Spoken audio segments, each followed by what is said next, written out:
Hey guys, Dwayne here. About 3 weeks ago, I made a video where I told you some stories from Marine Corps boot camp. A couple of people asked for stories about being in the Marine Corps after boot camp. One of them was Keanon 1999, and I'm sorry I can't find the comment where another person asked for that video. So if you asked for this video and I didn't mention your name, I'm sorry. I couldn't find your comment. I don't know what's up with YouTube. Anyway, to be honest, life in the Marine Corps after boot camp was not that interesting. I gotta tell you.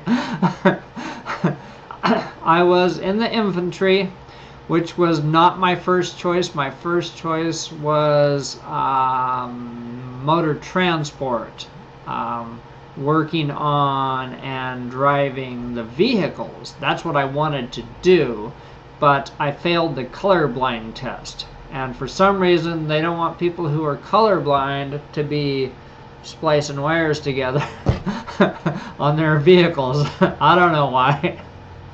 Anyway, so I went for infantry. It was kind of it was a tough job. I'll say that. All right, for $551 a month, it was a tough damn job. But anyway, I did it to the best of my ability. The thing is, when I was in the service from 81 to 84, we were not at war with anybody. Okay, there were troops stationed in bases all around the world, but we weren't actively fighting anybody. So what does the infantry do when there's no wars to fight?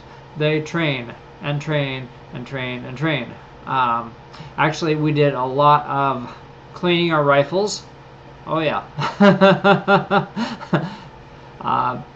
Just about every day we were cleaning our rifles. Not every day, but just about. It seemed like cleaning the barracks, doing hand-to-hand combat training.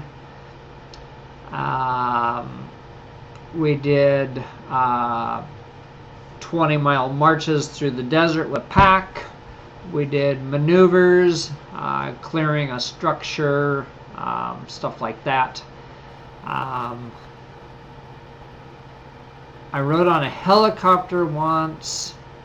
I rode in some kind of amphibious vehicle with tracks, like a tank. Only it wasn't a tank. It was a vehicle that could go on land or in the water and float.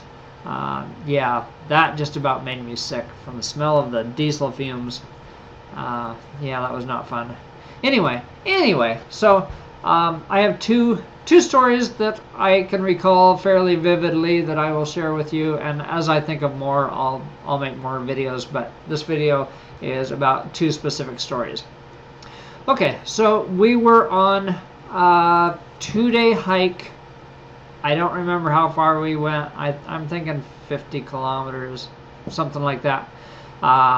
With packs, mostly what was in our packs was food. We didn't have MREs back then. We had C rations, which are in cans, but it comes in a box like that with cans. You had your main dish and like a muffin or a can of crackers, or it was plenty of food. It really was.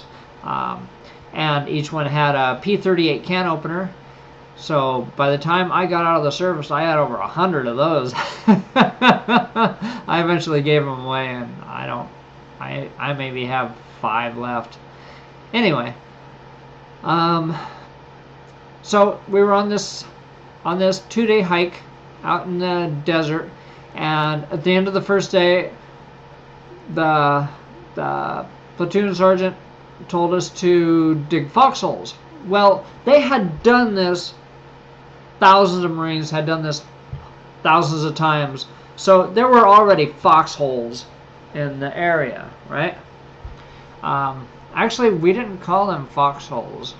I remember they told us foxholes are for hiding. That's what the Army does. Yeah.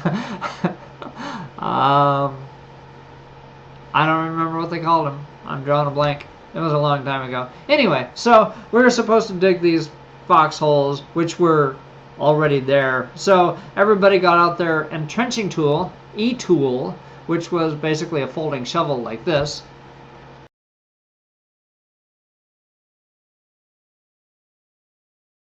Yeah, so you open this thing up and you can have it shaped like this, like for use it like a pick or just straight like a shovel. And we dug our hole a little deeper, me and this other guy. And so while we're digging, I see in the side of the hole, the side of the foxhole, it was pretty big. It was like, I don't know, almost 6 feet around. It was pretty big. Not that deep though, maybe, I don't know, 3 or 4 feet deep. Anyway, in the side of the dirt, I could see a diamond pattern. Uh-oh. There was a rattlesnake. Right there. Right there. Not his head, but I could see his body. So apparently he was like this. And I could see part of him. Can you see that? Yeah, something like that. Anyway, at the time, rattlesnakes may or may not have been a protected species in Southern California.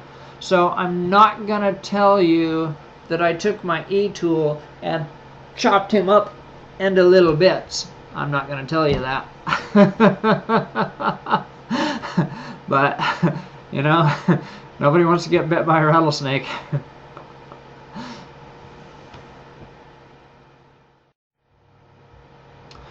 Okay, so story number 2.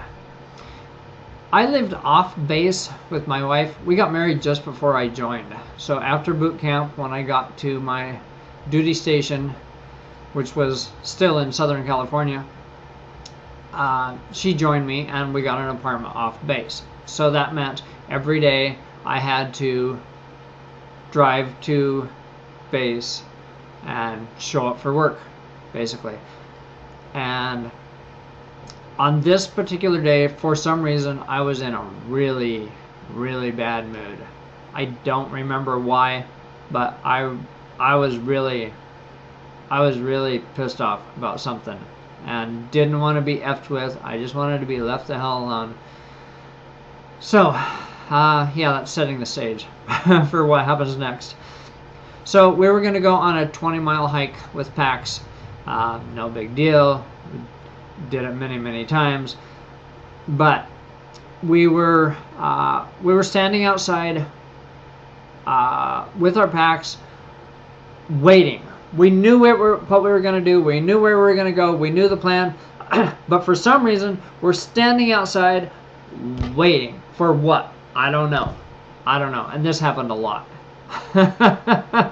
This happened a lot. Standing around waiting for the word from somebody. I don't know. Anyway, so I was not in the mood. And the longer we stood there, the more pissed off I got. And a couple of guys started screwing around, and they were like slap boxing each other or whatever. And one of them bumped into me. And I had just had it. I was just about to snap.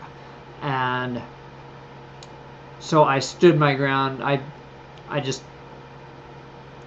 stood there and glared at them.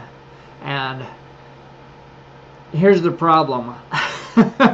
Here's the problem. I've always been kind of thin, kind of skinny, and one of these guys was built. He was very muscular. He could have killed me. He could have snapped me in two, no doubt about it. But I was ready to fight this guy because I was pissed off about something. I I mean, thank God he was a good guy, and he had no reason to mess with me. He's just like, oh, sorry, Myers. He just backed off, and it was all good. After that, him and this other guy tried to make me laugh, and they were good guys. It was all good. Yeah, that actually helped. Anyway, there you go.